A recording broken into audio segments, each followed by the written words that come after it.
On this episode of Business Life 360, we're talking about the advancement and empowerment of women in business, in society, and in our communities. And in discussing this, we first must talk about the challenges and barriers facing women today. How far have women come?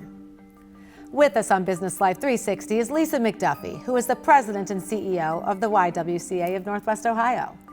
Lisa is a change agent, an advocate, a role model, and a true leader in representing the voices of women throughout our region and beyond. So Lisa, welcome to Business Life 360. So good to have you here. Thank you so much, Kristi. It's an honor to be here. I know, first and foremost, we can really put equal pay and the wage gap at the top of the list in terms of some of the barriers for women. Absolutely right. How so? Today, to every dollar that a man earns, a woman earns 82 cents. And if you are a woman of color, African American, you earn 62 cents. If you are Hispanic, 50 cents. And when you do that math, what that really equates to is an inability really to economically survive and be competitive in today's world that allows you to live a comfortable life for your family. Have you seen progress? Are you seeing changes and a shift in that? Yeah. So I can talk about some positives because we have to start really with one program at a time, one life at a time. And so part of what we love to do is help individuals understand the importance of their own personal responsibility as best as possible in building their own economic wealth. And so even with your paycheck, as difficult as it may be, what can you do to help establish a savings account? How can we help you budget and manage what you do bring in? Okay, how can we help you work on your credit? And from working on credit, then we can eventually talking about, a savings account or even planning for the future. It's all of those things that many of us have come to take for granted. But when you are an individual who's working really paycheck to paycheck, it's difficult oftentimes to think about how do I begin to save? And so sometimes it may be $10, $20 a week to try to help you. And the flip side of that also is thinking, and I'm going to go right back to wealth, because here's the big dilemma here. It's not just the money in the bank, it's assets.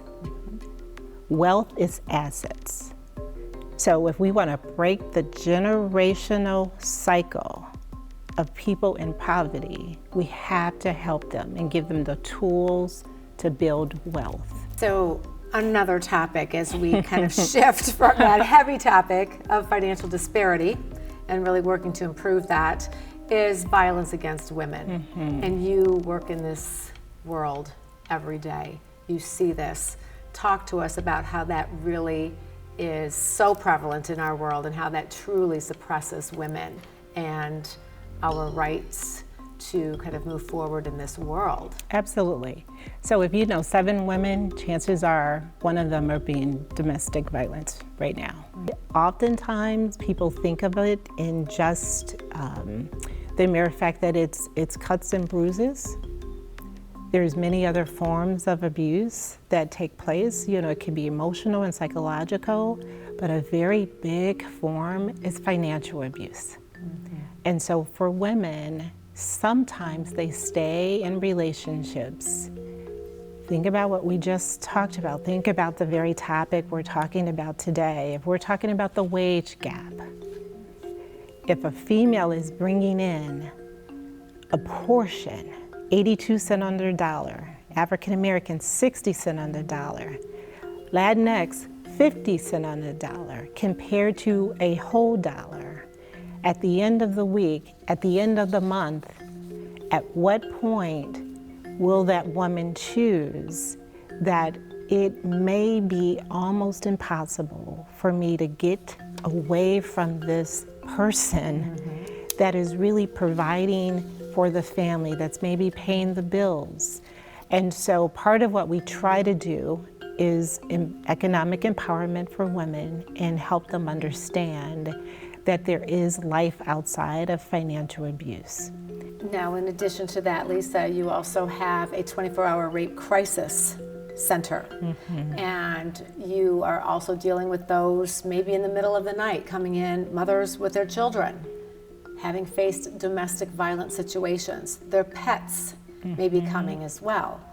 What is it that we can do for women to help break that cycle and to say, in addition to sort of the financial piece of that, to say some of these controlling behaviors, these abusive behaviors are not okay? And especially for those women who aren't coming to the YWCA and who aren't seeking that shelter, if you will. Absolutely. Wonderful question. You know, what I would say is one of the most important things is to build awareness. Not everyone will feel like shelter is for them. The YWCA provides 24-hour crisis services, which may be a phone call, and we are literally available at your fingertips to walk you through a safety plan, to help you understand the importance of, you know, what you can do to save your life and the lives of your children, to help you understand the resources we have available, including pet sheltering, so that you don't have to leave your pet behind. But I'm going to take this also a step further. You know, we can start with education and providing resources and just opening our doors for women. But it is critically important that we start very, very young. And so the earlier we can provide education to young girls and boys, it's crucial. Lisa, thank you so much for being on Business Life 360. It's been a pleasure, Kristi. Thank you.